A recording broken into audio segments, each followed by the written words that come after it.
But first, this week we were treated to another wonderful edition of Hypocritical Hollywood, one of my favourite reality series. Well, not really. It doesn't exist, but it should.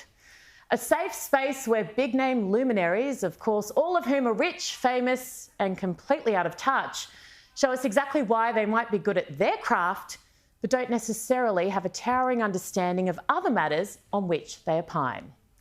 Repeat offender Prince Harry climbed aboard a private jet for an interstate jaunt with wife Meghan to watch Katy Perry sing, despite the constant lectures to all of us nufties regarding the imminent danger of climate change. Whenever he does this, and it's regularly, he cites personal security as the reason. One can only assume that when all of the carbon produced goes to the little climate change office in the sky for processing, emissions from famous people scared to be around us normal types are far less destructive than those generated by frazzled Mr. and Mrs. Smith in Penrith trying to keep the lights on. Now, I thought, stupidly, Harry would be the highlight this week, but a late entry pipped him at the post. Not to be outdone, Australian Oscar winner Cate Blanchett took to the lectern to address European leaders, where she urged politicians to be more humane when it comes to refugees, unlike her home country. Now, as an Australian, I can tell you that we learnt the hard way. The devastating physical and mental torment the refugees experienced whilst being corralled offshore, the psychological damage to those guarding them, the billions of dollars of taxpayers' money wasted on a now discredited and largely abandoned approach. And, may I say, the resultant shame and regret that many of my fellow Australians feel now surrounding these ineffective and inhumane policies. Now, where do I start? In fact, here with myself, just for context, not big noting, I promise, I am a bleeding heart. I have been my whole life. 7 years growing up in a third world country showed me how blessed and privileged I was to come from Australia. I saw abject poverty close up and frequently. I saw suffering that will be etched into my mind forever. Mothers starving, begging for coins to feed their babies. I saw it all. I worked as a gymnastics coach at the international school where I went in Indonesia. And without exaggeration, I gave every cent I earned to beggars. My little pay packet would not even make it home. Every traffic light, it got lighter. And my point here again is not to big note, but to demonstrate that, like most of us, I too care deeply. My criticism of Kate's words is not because I am callous. It's because I am a realist. If it were possible to save every single person suffering in the world, then I'd be the first to insist we do. But that ideal, as every international aid and development agency will confirm, tragically belongs in, and yes, it's a movie reference, La La Land.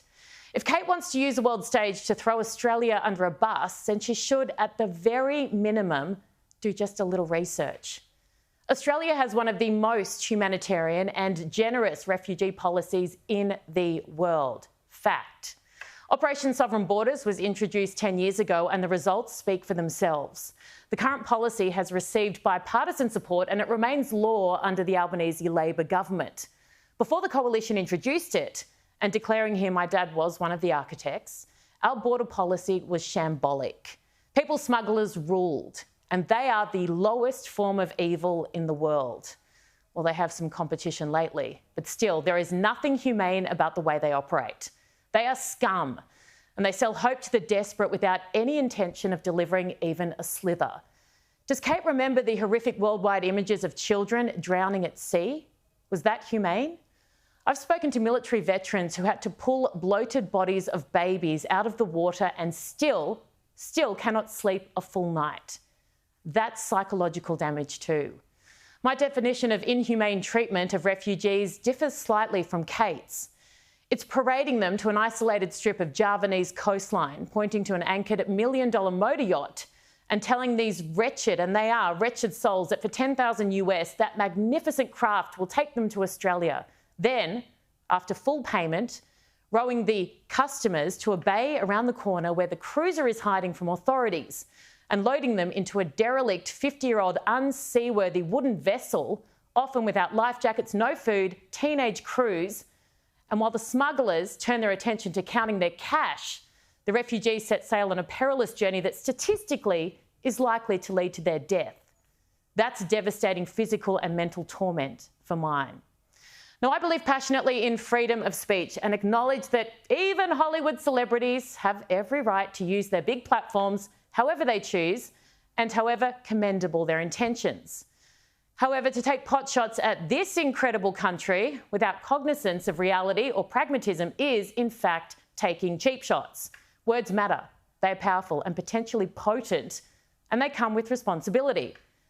Cate has taken aim at this country before, recently lamenting, and I quote, "The worst thing for us as an actor in Australia is getting in the back of a cab and a cabbie asking, 'What do you do?' Because you think, 'Oh God,'" she said. She added that we don't celebrate her craft as we should, unlike, say, America. She goes on, this is a quote, "Yet overseas, our culture is celebrated and sung and praised, but we don't do it internally." Anyone remember the last time Cate received such celebration and praise overseas? The type she says she deserves and wants but doesn't get here in Australia? I do. The Critics' Choice Awards in LA earlier this year, where she took to the stage to accept her gong, and remember, they're celebrating her and praising her, but she used it to, well, smash those attempting to celebrate and praise her. It's like, what is this? It's this patriarchal pyramid where someone stands up here. Why don't we just say there is a whole raft of female performances that are in concert and in dialogue with one another? And stop the televised horse race of it all. I'm so confused, and maybe Cate is too. In fact, I know exactly the man who can help. Ricky Gervais, take it away. So, if you do win an award tonight, don't use it as a platform to make a political speech, right? You're in no position to lecture the public about anything. You know nothing about the real world. Most of you spent less time in school than Greta Thunberg. So, if you win, right, come up, accept your little award, thank your agent and your God, and off, okay?